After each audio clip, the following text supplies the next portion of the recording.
Bonjour, on se retrouve aujourd'hui pour se relier au sabbat de Litha, le solstice d'été. C'est le jour le plus long de l'année, et donc en toute logique la nuit la plus courte. C'est donc un phénomène astronomique qui a lieu entre le 20 et le 22 juin, et cette année donc ça tombe aujourd'hui le 21 juin. Le soleil entre dans la saison du Cancer. On est à l'exact opposé de Yule, le solstice d'hiver, qui marque lui le jour le plus court et la nuit la plus longue. On est là aujourd'hui, donc au solstice d'été, et les énergies sont vraiment à leur apogée. Dans le calendrier païen, c'est non pas le début, mais bien le cœur de l'été, son apogée.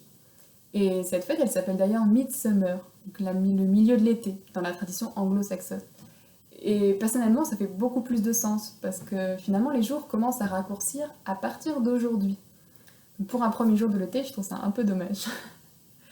Et finalement, on touche encore à nouveau à un paradoxe, comme dans toutes les fêtes païennes. C'est le jour d'intensité lumineuse maximale, et en même temps, le jour où elle commence à décliner. Cette fête-là, aujourd'hui, c'est vraiment une fête festive, légère, joyeuse. C'est aussi un grand festival du feu. On est évidemment très en lien avec le soleil, qui est associé à cette énergie rayonnante. C'est aussi associé à l'amour, l'abondance et la réussite, la célébration, beaucoup. L'expansion, cette puissance finalement. Mais aussi la guérison et donc, je vous disais, la joie. C'est un temps de partage entre amis, en famille et aussi avec on va dire notre tribu. On célèbre donc vraiment l'énergie à son apogée. Le pouvoir de la nature est à son maximum. On est donc très en lien avec l'énergie solaire et le feu.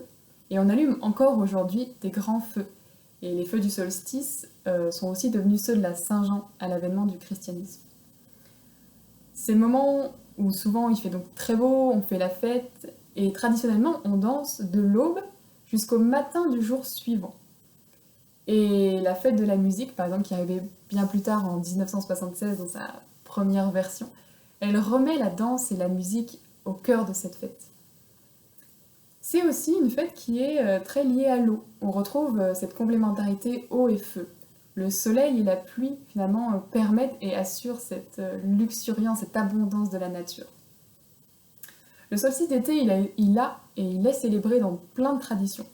Donc historiquement, que ce soit chez les Grecs, les Celtes, les Romains, les Scandinaves, les Aztèques aussi. Et dans la mythologie grecque, par exemple, c'est le jour où le titan Prométhée apporte le feu du ciel aux hommes.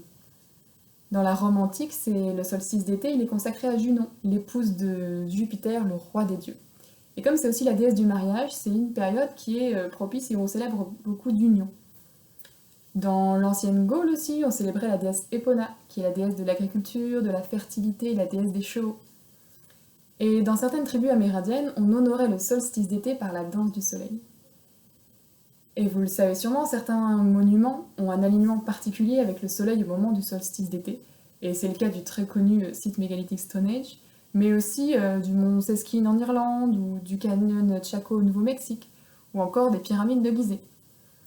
Et il est toujours activement célébré de nos jours. Donc dans les traditions anglo-saxonnes, on l'a vu, c'est Midsummer, mais dans la tradition slave, c'est la fête de Kupala, et en Estonie, c'est même un jour de congé légal. Donc c'est aussi, ce jour-là du solstice d'été, un jour où on peut se relier au petit peuple qui vient marcher sur la terre pour profiter du jour le plus long. Et donc c'est le troisième jour de l'année où le voile est le plus fin entre les mondes. On avait vu qu'il y avait le sabbat de Samhain et celui de Beltane. Donc ça peut concerner vraiment tous les esprits de la nature, ça va aller de l'arbre de votre jardin, mais aussi l'esprit de votre lieu de vie. Et encore une fois, on peut tout particulièrement honorer les esprits qui sont aussi liés à l'eau. Et on dit que le voile est tellement fin que si on marche sur du millepertuis le soir de Lisa, on se retrouve dans le monde des fées. Dans la tradition païenne, on dit qu'il y a deux rois qui règnent sur la terre, le roi Ou et le roi Chêne. Ils règnent chacun sur une moitié de l'année. Le roi Chêne domine sur toute la période où les jours rallongent, c'est-à-dire du solstice d'hiver jusqu'au solstice d'été, et le roi Ou sur l'autre moitié, c'est-à-dire toute la période où les jours raccourcissent, c'est-à-dire du solstice d'été jusqu'au solstice d'hiver. Et ils se livrent bataille à chaque solstice, le roi Ou sortant vainqueur au solstice d'été et le roi Chêne au solstice d'hiver.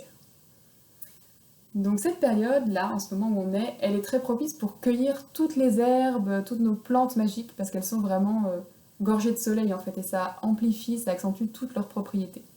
Et les druides d'ailleurs cueillaient ce jour-là pour avoir justement des plantes puissantes en fait pour leur pratique. Et donc c'est une cueillette particulièrement sacrée. Il y a, parmi plein d'autres, il y a 4 grandes plantes phares du solstice qu'on peut cueillir, qui est donc la rose, le millepertuis aussi, la verveine officinale et l'aquilée millefeuille. Et donc on fait notre nouvelle cueillette pour l'année, et du coup il est aussi d'usage de brûler toutes les herbes qu'on n'a pas utilisées au cours de l'année qui vient de s'écouler. C'est aussi un moment pour reconnaître l'abondance dans notre vie, la célébrer. On peut célébrer tous nos projets, nos intentions qui se manifestent, qui portent leurs fruits. On peut célébrer ce qui fonctionne, se réjouir de ce qui a pris forme, de nos accomplissements, les challenges qu'on a relevés.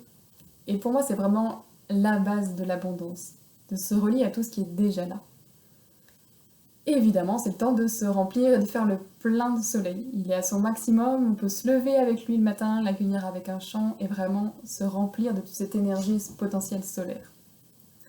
Je vous souhaite une belle célébration du solstice en lien avec la puissance solaire de cette fête. À bientôt!